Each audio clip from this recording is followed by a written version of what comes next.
Assalamualaikum warahmatullahi wabarakatuh. Selamat pagi anak-anak. Bagaimana kabarnya hari ini? Semoga selalu dalam keadaan sehat ya. Baiklah, pertemuan kita kali ini akan membahas tentang bioteknologi pangan. Sebelumnya Ibu akan absen terlebih dahulu ya. Siapa saja yang nggak masuk hari ini? Siapa? Doni, kenapa Doni nggak masuk? Izin. Ada lagi yang nggak masuk? Nggak ada. Oke, baik. Sebelum kita memulai pembelajaran hari ini, alangkah baiknya kita membaca doa terlebih dahulu. Silakan ketua kelas untuk memimpin doa pada pagi hari ini. Doa mulai. Doa selesai. Baiklah, sebelumnya Ibu akan menjelaskan tujuan pembelajaran kita hari ini. Yang pertama, menjelaskan pengertian bioteknologi.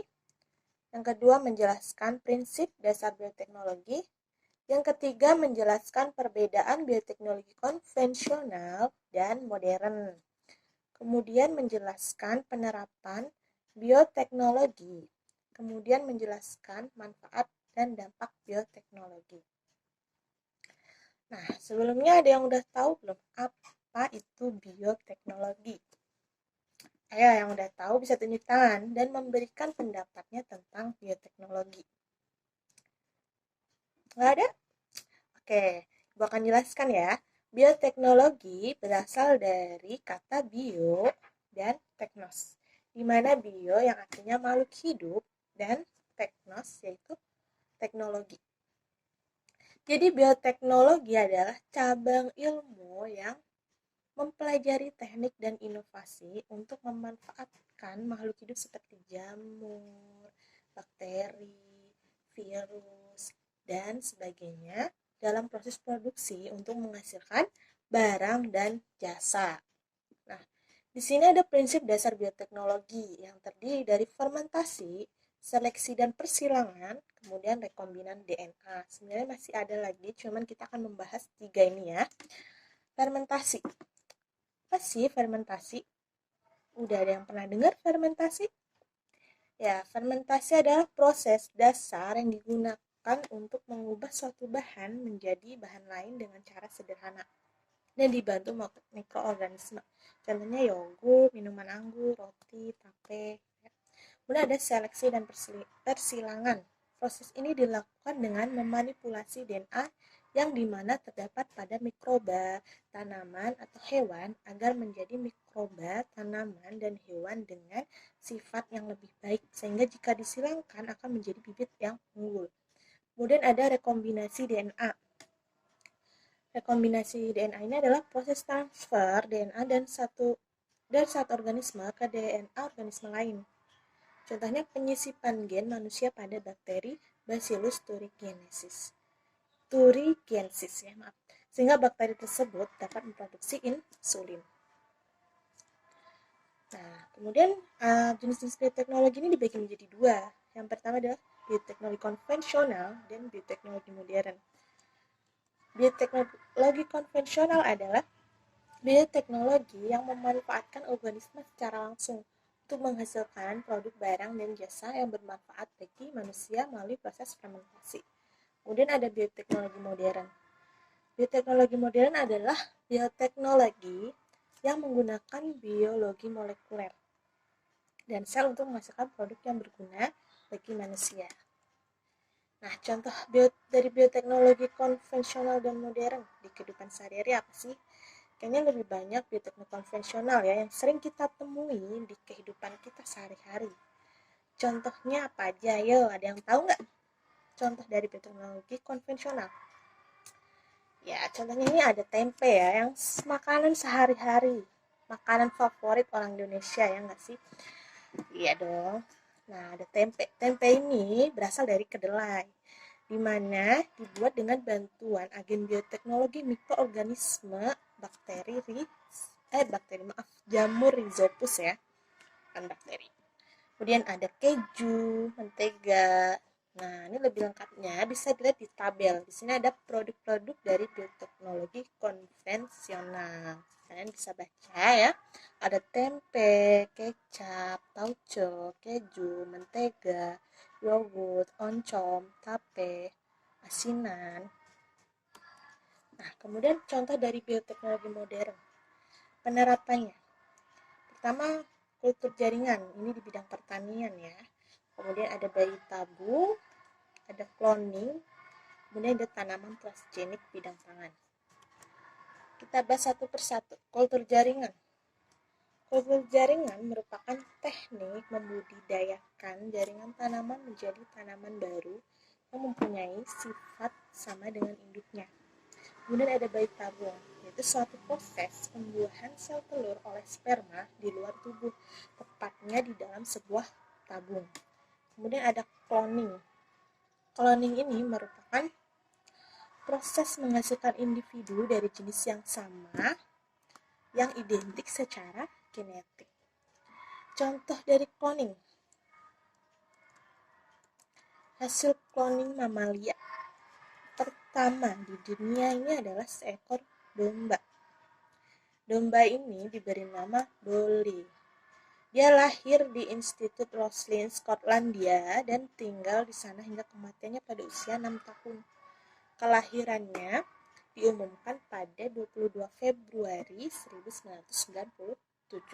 Penelitian ini membeberkan bahwa ketika Dolly lahir ternyata usianya sudah beberapa tahun, sama dengan usia donor sel yang diperolehnya. Kemudian ada tanaman transgenik. Nah, tanaman yang telah disisipi atau memiliki gen asing dari spesies tanaman yang berbeda atau makhluk hidup lainnya. Nah, di sini ada tabel produk dari bioteknologi modern di bidang pengobatan. Yang pertama ada interferon. Nah, kegunaannya ini melawan infeksi dan meningkatkan sistem kekebalan. Kemudian ada insulin. Nah, insulin ini untuk mengontrol kadar gula darah penderita diabetes mellitus. Kemudian ada penisilin. Ini untuk antibiotik. Kemudian melawan infeksi oleh bakteri atau jamur. Kemudian ada hormon pertumbuhan melawan kekerdilan dan untuk penyembuhan. Nah, selanjutnya kita akan membahas manfaat dari bioteknologi. Kira-kira dari contoh yang telah kita bahas tadi, apa sih manfaat dari bioteknologi? Nah, yang pertama, meningkatkan kandungan nutrisi dari hasil produksi bioteknologi dalam bentuk makanan dan minuman. Kemudian menghasilkan makanan baru, membuat makanan tahan lama, dan meningkatkan ekonomi masyarakat karena bioteknologi sederhana tidak memerlukan biaya banyak.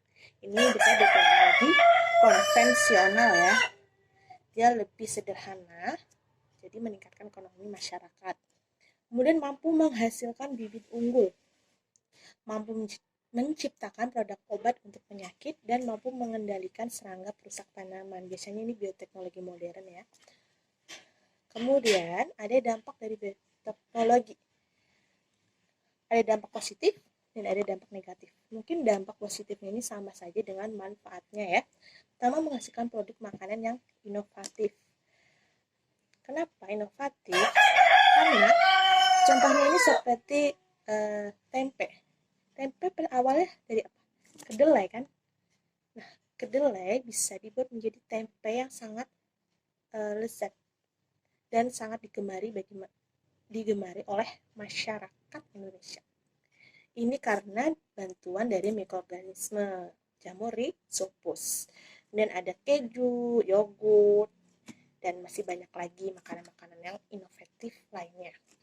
Kemudian membantu menciptakan tanaman yang bersifat kebal terhadap hama. Nah, ini contohnya tadi ya, tanaman transgenik.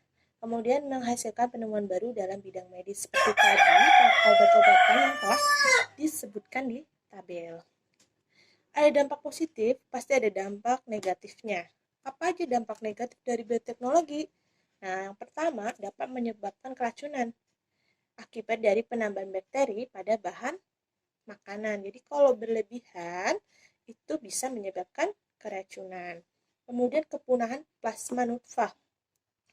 Ini karena petani mulai meninggalkan varian lokal dan memilih budidaya tanaman dengan penampilan fisik yang lebih baik.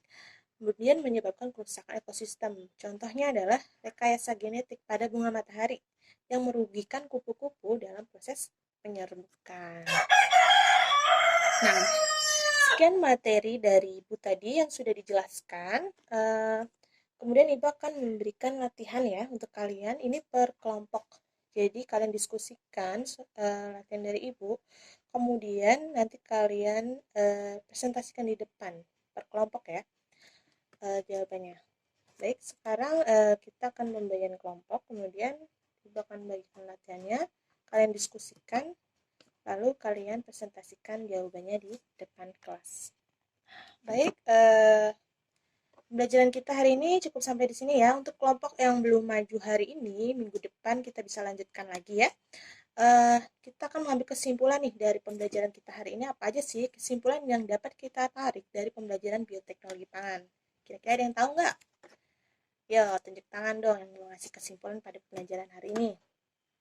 Ya, bioteknologi adalah cabang ilmu yang mempelajari teknik dan inovasi untuk memanfaatkan makhluk hidup seperti jamur, bakteri, virus, dan lainnya untuk proses produksi, menghasilkan barang dan jasa. Kemudian bioteknologi itu dibagi menjadi berapa ya?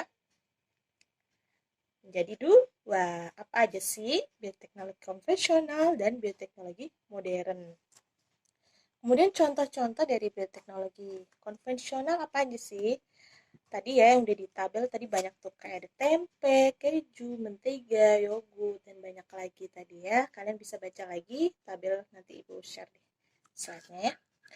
Kemudian contoh dari bioteknologi modern, kultur jaringan, bayi tabung, tanaman transgenik, cloning, dan masih banyak lagi. Nanti kalian bisa cari tahu sendiri apa aja sih contoh dari bioteknologi modern. Seperti halnya tadi produk dari obat-obatan ya yang di tabel tadi ya. Kemudian manfaatnya apa aja nih tadi? Menghasilkan makanan baru, membuat makanan tahan lama, meningkatkan kandungan nutrisi dari hasil produksi bioteknologi dalam bentuk makanan dan minuman. Kemudian dampaknya apa aja? Dampak negatif deh. Kalau positif kan sama tuh kayak manfaat ya. Oke, dampak negatifnya ini apa aja?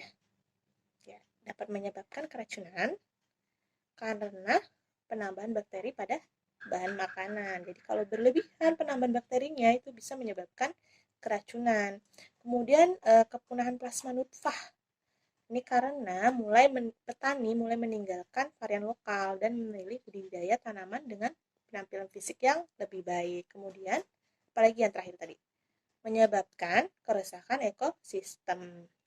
Baik, sekian pembelajaran kita hari ini. Cukup sekian, mungkin kelompok yang belum maju minggu depan ya kita lanjut sekaligus kita membahas materi selanjutnya. Baik, terima kasih. Wassalamualaikum warahmatullahi wabarakatuh.